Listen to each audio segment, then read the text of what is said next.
Merci, Monsieur Tardieu, de cette invitation qui m'honore je la place dans le contexte de l'échange indispensable sur toutes les questions d'éthique. Dans le temps, on avait la morale qui nous guidait, la morale avait les réponses.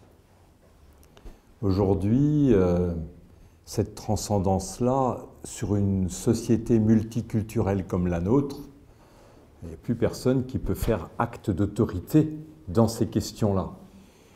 Et pourtant, la science avance avec une vitesse terrible, modifie sous nos yeux la famille, la manière de se reproduire, et on pourrait dire que c'est peut-être pas aux chercheurs, ni aux médecins, de prendre des décisions qui orientent et qui définissent la famille de demain. C'est peut-être à la population, au peuple lui-même, de choisir parmi les découvertes des médecins celles qu'ils vont utiliser, mettre en œuvre, et celles qu'ils vont laisser dans le placard. Car les chercheurs et les médecins sont tous pétris de conflits d'intérêts dans ce domaine. Et donc il me paraît indispensable qu'il y ait une interface et qu'au-delà des manifs dont on parlait, je ne sais plus avec qui, et des slogans et des banderoles, on puisse s'approcher de la complexité des sujets pour ne plus les voir au premier degré, comme on le fait dans les manifs, mais pouvoir voir que peut-être il y aurait des réponses différentes à donner en fonction d'une rationalité et de valeurs qui nous sont communes. Je sais bien que les valeurs des uns ne sont pas toujours les mêmes que les valeurs des autres et que c'est ça qui nous oriente dans nos décisions personnelles.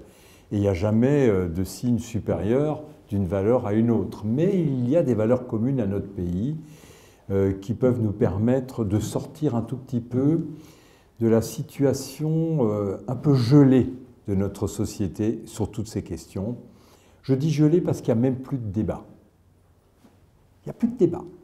C'est-à-dire qu'on débat beaucoup sur le climat, on débat beaucoup sur les questions économiques, mais sur la famille, on a voulu faire une loi et on l'a écartée savamment. On a voulu modifier certaines règles de la famille et ça a été fait de manière politiquement trop hâtive et sans que la société civile puisse s'emparer de ces sujets. Pour le dire court, je pense qu'un président de la République peut dire comment doivent être les impôts, il ne peut pas dire comment doivent être les mœurs. Ça lui échappe. Et ça, c'est à la société civile de le définir. Je vais vous parler de reproduction et des différentes choses médicales qui ont impacté la reproduction et je vais faire deux chapitres, un court tout d'abord et un peu plus long. Le premier portera sur le diagnostic prénatal pour savoir comment ça a modifié notre société. Et le deuxième portera sur les techniques de reproduction assistée, aide médicale à la procréation, pour là aussi voir comment ça a impacté notre société et comment ça pourrait l'impacter encore beaucoup plus gravement dans les années à venir. Nous sommes sur des courbes qui ressemblent à des exponentielles et on n'est pas habitué à l'exponentiel en matière de vivant. Les données scientifiques que nous avons accumulées dans les 10 dernières années équivalent à toutes les données scientifiques antérieures. Et là où on a mis 10 ans à faire le premier génome humain et à décoder le premier génome humain qui a coûté 3 milliards de dollars, on est aujourd'hui capable de le faire en quelques jours pour quelques centaines de dollars.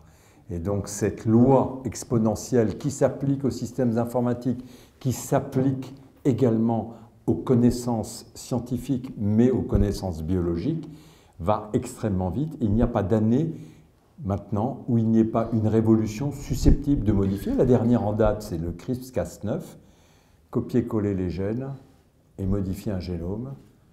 À peine publié, une équipe chinoise dit qu'elle a déjà essayé de modifier le génome de fœtus humains. Donc les choses vont extrêmement vite. Et si nous n'y prenons garde, les choses pourraient avancer uniquement guidées par le marché ou par des lobbies.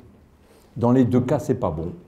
Et donc, je préfère que ce soit la société civile, d'où le Forum européen de bioéthique. Et chaque année, 30 000 personnes convergent vers des salles où il y a des conférences de ce genre et des échanges de ce genre, et j'en déduis qu'il y a une appétence formidable du public sur toutes ces questions. Quand ils sont confrontés à des gens qui vont leur expliquer clairement les choses, ils viennent, posent des questions et ils s'intéressent.